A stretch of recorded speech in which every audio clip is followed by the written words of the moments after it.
Hi guys, welcome back to my YouTube channel that is Swapna's tutorial.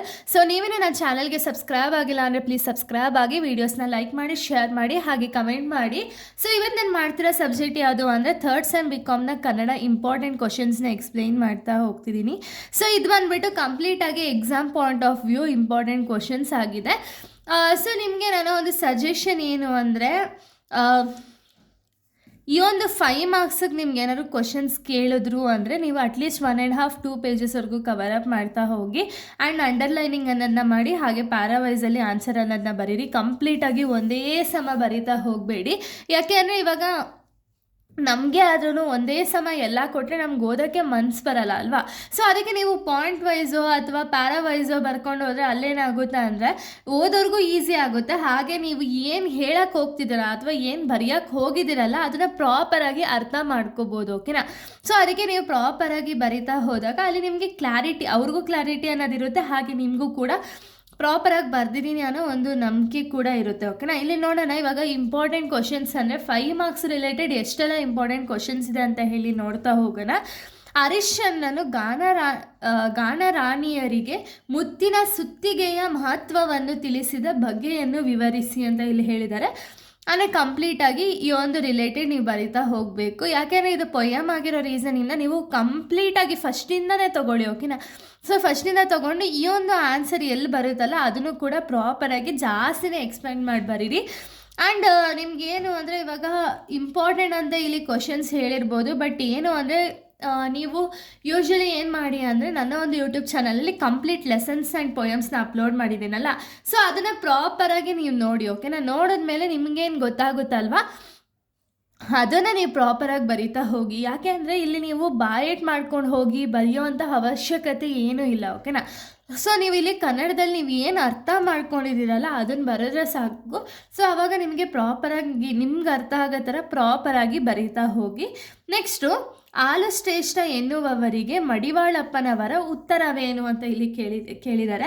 So ಇದನ್ನು ಕೂಡ complete detail ಆಗಿ ನೀವು detailed explanations ಎಲ್ಲ ಇದನ್ನು ಬರಿಬೇಕು. ಯಾಕೆಂದರೆ ನಿಮಗೆ 5 ಮಾರ್ಕ್ಸ್ ಆಗಿರೋ ರೀಸನಿಂದ 5 ಮಾರ್ಕ್ಸ್ ಡೈರೆಕ್ಟಾಗಿ ಕೊಡೋಕ್ಕಾಗಲ್ಲ. ಸೊ ಅದಕ್ಕೆ ನೀವೇನು ಮಾಡಿ ಡೀಟೇಲ್ ಆಗಿ ಎಕ್ಸ್ಪ್ಲನೇಷನ್ ಅನ್ನೋದನ್ನ ಬರಿತಾ ಹೋಗಿ. ನೆಕ್ಸ್ಟು ಸಂತೆಗಳನ್ನು ಮಾಲ್ಗಳಾಗಿ ಬದಲಿಸಿದ ಪರಿಯನ್ನು ಕುರಿತು ಬರೆಯಿರಿ ಅಂತ ಇಲ್ಲಿ ಹೇಳಿದ್ದಾರೆ. ಅಂದರೆ ಸಂತೆಗಳನ್ನ ಇವಾಗ ಮಾಲ್ ಆಗಿ, ಅಂದರೆ ಇವಾಗ ನಿಮಗೆ ಗೊತ್ತಿರೋ ಹಾಗೆ ಸಂತೆಗಳು ಅಂದಿದ ತಕ್ಷಣ ಇವಾಗ ಊರಲ್ಲೆಲ್ಲ ಸಂತೆಗಳಿಗೆ ಹೋಗ್ತಿದ್ದೋ, ಹಾಗೆ ಇಲ್ಲೂ ಕೂಡ ಬೆಂಗಳೂರಲ್ಲಿ ಏನಾದ್ರು ಜಾತ್ರೆ ಎಲ್ಲ ಮಾಡಿದ್ರೆ ಅಲ್ಲೂ ಕೂಡ ಸಂತೆಗಳನ್ನ ಹಾಕ್ಕೊಂಡಿರ್ತಾರೆ. ಆದರೆ ಇವನ್ ಮಾಲ್ಗಳಿಗೆ ಹೋದರೆ ಅದು ಕೂಡ ನಾವು ಸಂತೆಗಳಂತಲೇ ಕನ್ಸಿಡರ್ ಮಾಡೋದಲ್ವಾ. ಯಾಕೆಂದರೆ ಅಲ್ಲೂ ಕೂಡ ಸ್ಟಾಲ್ಸ್ಗಳಿದೆ, ಅಲ್ಲೂ ಕೂಡ ನಮಗೆ ಪ್ರತಿಯೊಂದು ಐಟಮ್ ಕೂಡ ಮಾಲಲ್ಲಿ ಸಿಗುತ್ತೆ. ಸೊ ಅದಕ್ಕೇ ಅದ್ರ ರಿಲೇಟೆಡ್ ನೀವು ಬರಿತಾ ಹೋಗಬೇಕು. ಓಕೆನಾ. ನೆಕ್ಸ್ಟ್ ಕೃಷಿಯ ಬಗ್ಗೆ ಸೌಭಾಗ್ಯರ ಅಭಿಪ್ರಾಯವೇನು ಅಂತ ಇಲ್ಲಿ ಕೇಳಿದ್ದಾರೆ. ಅವರ ಅಭಿಪ್ರಾಯನ ನೀವು ಕಂಪ್ಲೀಟಾಗಿ ಬರೀಬೇಕಾಗುತ್ತೆ. ನೆಕ್ಸ್ಟ್ ಸಿನಿಮಾ ತಂತ್ರಜ್ಞಾನಕ್ಕೆ ಇಂಗ್ಲೆಂಡ್ ವಿಜ್ಞಾನಿ ಸರ್ ಐಸಾಕ್ ನ್ಯೂಟನ್ ಕೊಡುಗೆಯನ್ನು ಕುರಿತು ಬರೆಯಿರಿ ಅಂತ ಇಲ್ಲಿ ಹೇಳಿದ್ದಾರೆ. ಅಂದರೆ ಅವರ ಒಂದು ಕೊಡುಗೆ ಏನಿದೆ ಅದನ್ನು ಕಂಪ್ಲೀಟ್ ಡೀಟೇಲ್ಡ್ ಆಗಿ ನೀವು ಬರೀಬೇಕಾಗುತ್ತೆ. ನೆಕ್ಸ್ಟು ಅಧ್ಯಕ್ಷರ ಮನೆಗಿಂತ ಕಾಣೆಯ ಮನೆಯ ಪ್ರಚಾರ ಹೆಚ್ಚಾಗಲು ಕಾರಣವೇನು ಅಂತ ಇಲ್ಲಿ ಕೇಳಿದ್ದಾರೆ. ಅಂದರೆ ಕಾಣಿಯ ಮನೆಗಿಂತ ಅಧ್ಯಕ್ಷರ ಮನೆ ಅಂದರೆ ಅವ್ರ ಮನೆ ಪ್ರಚಾರ ಹೆಚ್ಚಾಗಲು ಕಾರಣ ಏನು ಅಂತ ಇಲ್ಲಿ ಕೇಳಿದ್ದಾರೆ. ಅದ್ರ ರಿಲೇಟೆಡ್ ಬರೀತೀರಾ.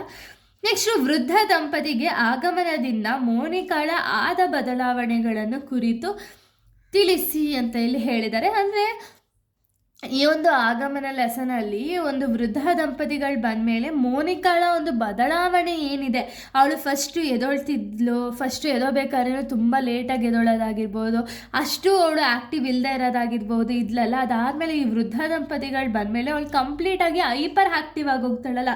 ಸೊ ಆ ಒಂದು ಕಂಪ್ಲೀಟ್ ಡೀಟೇಲ್ಸ್ನ ನೀವು ಇಲ್ಲಿ ಬರೀಬೇಕಾಗುತ್ತೆ. ಓಕೆನಾ. ನೆಕ್ಸ್ಟು ಗಂಗಾವತಿಯ ಬಂಡೆಗಳು ಚೆಲುವು ಹೇಗಿತ್ತು ತಿಳಿಸಿ ಅಂತ ಇಲ್ಲಿ ಹೇಳಿದ್ದಾರೆ. ಅಂದರೆ ಆ ಒಂದು ಬಂಡೆಗಳ ಒಂದು ಚೆಲುವು ಹೇಗಿದೆ ಅನ್ನೋದನ್ನ ಇಲ್ಲಿ ನೀವು ಕಂಪ್ಲೀಟಾಗಿ ಬರೀತಾ ಹೋಗಬೇಕು. ನೆಕ್ಸ್ಟು ಗಿರಿಜಾ ಕಂಡ ಸಿನಿಮಾಗಳು ಯಾವ್ಯಾವು ಘಟನೆ ಅನುಸಾರ ಬರೆಯಿರಿ. ಅಂದರೆ ಅವ್ರ ಗಂಡ ಹೋಗಿ ಅವಳ ಸಿನಿಮಾ ತೋರಿಸ್ಕೊಂಡು ಬರ್ತೀನಿ ಅಂತ ಇಲ್ಲಿ ಕರ್ಕೊಂಡು ಹೋಗಿರ್ತಾರಲ್ಲ, ಸೊ ಅಲ್ಲಿ ಅವ್ರ ಗಂಡ ವಿವರಿಸ್ತಾ ಹೇಳ್ತಾರೆ, ನೋಡಿ ಇದು ಮೊದಲನೇ ಸಿನಿಮಾ ನೀನು ನೋಡಿರೋದು, ನೆಕ್ಸ್ಟ್ ಇದು 2ನೇ ಸಿನಿಮಾ ನೀನು ನೋಡಿರೋದು, 3ನೇ ಸಿನಿಮಾ, ಈ ಥರ 4ನೇ ಸಿನಿಮಾ ಅಂತ ಇಲ್ಲಿ ಅವ್ರ ಗಂಡ ಹೇಳ್ತಾ ಹೋಗ್ತಾನಲ್ಲ, ಆ ಕಂಪ್ಲೀಟ್ ಡೀಟೇಲ್ಸ್ನ ಇಲ್ಲಿ ನೀವು ಬರಿಬೇಕು. ನೆಕ್ಸ್ಟು ಡಾಕ್ಟರ್ ರಾಜ್ಕುಮಾರ್ ಅವರ ಸಿನಿಮಾ ಪ್ರವೇಶದ ಕುರಿತು ಬರೆಯಿರಿ ಅಂತ ಇಲ್ಲಿ ಹೇಳಿದ್ದಾರೆ. ಸೊ ಕಂಪ್ಲೀಟಾಗಿ ಈ ಡೀಟೇಲ್ಸು ಬರೀಬೇಕಾಗುತ್ತೆ. ನೆಕ್ಸ್ಟ್ ಇಂಪಾರ್ಟೆಂಟ್ ಕ್ವಶನ್ಸ್ ನಾವು ನೋಡೋದಾದರೆ, ಸೊ ನೋಡಿ, ನೆಕ್ಸ್ಟ್ ಇಂಪಾರ್ಟೆಂಟ್ ಕ್ವಶನ್ಸ್ ಬಂದ್ಬಿಟ್ಟು, ಅಭಿವೃದ್ಧಿಯಿಂದ ಸಂತೆಗಳು ಪರಿವರ್ತನೆ ಪಡೆದ ಬಗೆಯನ್ನು ತಿಳಿಸಿ ಅಂತ ಇಲ್ಲಿ ಹೇಳಿದ್ದಾರೆ. ಅದ್ರ ರಿಲೇಟೆಡ್ ಅಂದರೆ ಒಂದು ಅಭಿವೃದ್ಧಿ ಅನ್ನೋ ಒಂದು ಕಾರಣದಿಂದ ಸಂತೆಗಳು ಯಾವ ರೀತಿ ಪರಿವರ್ತನೆ ಆಗಿದೆ ಅನ್ನೋದನ್ನ ಕಂಪ್ಲೀಟಾಗಿ ನೀವು ಬರೀತಾ ಹೋಗಬೇಕಾಗುತ್ತೆ. ನೆಕ್ಸ್ಟ್, ಶ್ರೇಷ್ಠತೆಯ ಮನಸ್ಥಿತಿಯನ್ನು ಶೀಲ ಎಲ್ಲಿ ಉಳಿಯಿತೇಳನ್ನ ಪದ್ಯದ ಹಿನ್ನೆಲೆಯನ್ನು ಬರೆಯಿರಿ ಅಂತ ಹೇಳಿ ಕೇಳಿದ್ದಾರೆ. ಇದು ಕಂಪ್ಲೀಟ್ ಪೊಯಮ್ ನೀವು ಬರೀಲೇಬೇಕು, ಓಕೆನಾ.